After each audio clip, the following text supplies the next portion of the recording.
Hello friends, आज asymptotic notation देखते हैं। What is asymptotic notation and it's type. तो पहला पॉइंट है कि एसिम्प्टोटिक नोटेशन जो है वो एल्गोरिदम के रनिंग टाइम को डिस्क्राइब करता है। फिर दूसरा में जो एसिम्प्टोटिक नोटेशन है वो ये एल्गोरिदम के टाइम को बताता है कि वो कितना टाइम लिया है और वो कितना इनपुट दिया है। दो चीज़ बताएगा, एक तो हम लोग को टाइम बता देता है, एक हम लोग को गिवन इनपुट ये बता देता है। और पहले में क्या बता रहा था, हम लोग को रनिंग टाइम बता रहा है।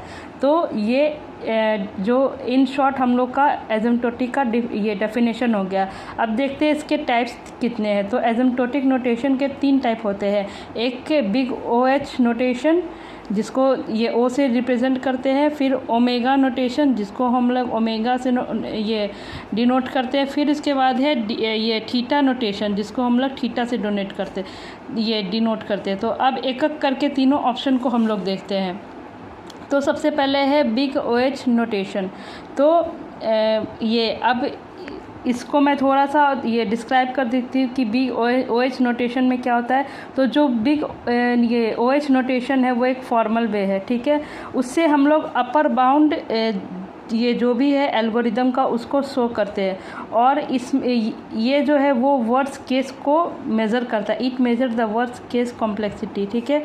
एक तो ये अपर बाउंड ये जो एल्गोरिदम है वो उसको दिखाता है, ठीक है। और दूसरा वो ये वर्ड्स केस को ये मेज़र करता है। और तीसरा the longest amount of time and और इसमें वो दिखाता है कि जो एल्गोरिदम है वो कितना लॉन्गेस्ट टाइम लेता है, ठीक है। इसका ये एक छोटा सा ये ग्राफ है।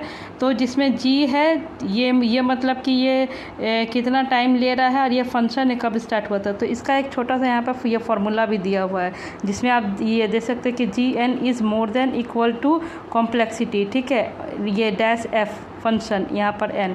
तो ये एक इसका छोटा सा फार्मूला है। फिर उसके बाद अब हम लोग सेकंड ऑप्शन इसका देखते हैं। तो इसके सेकंड ऑप्शन में है ओमेगा नोटेशन। तो ये भी एक फॉर्मल टाइप का है। ये लोअर बाउंड एल्गोरिदम को दिखाता है उसके रनिंग टाइम में। और उसके बाद ये जो है वो इसके बेस्ट केस को मेज़र करता है, ठीक है।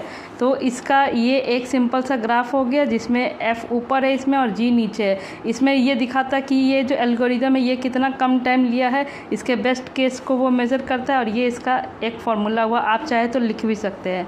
अब उसके बाद है थीटा नोटेशन। थीटा नोटेशन को हम लोग थीटा से डिनोट करते हैं। और इसमें ये भी एक फॉर्मल वे है एक्सप्रेस में। और इसमें क्या है कि ये दोनों बॉन्ड को दिखा रहा है, अपर बॉन्ड को भी दिखाता है और लोअर बॉन्ड को भी दिखाता है। ये इसका एक डायग्राम है।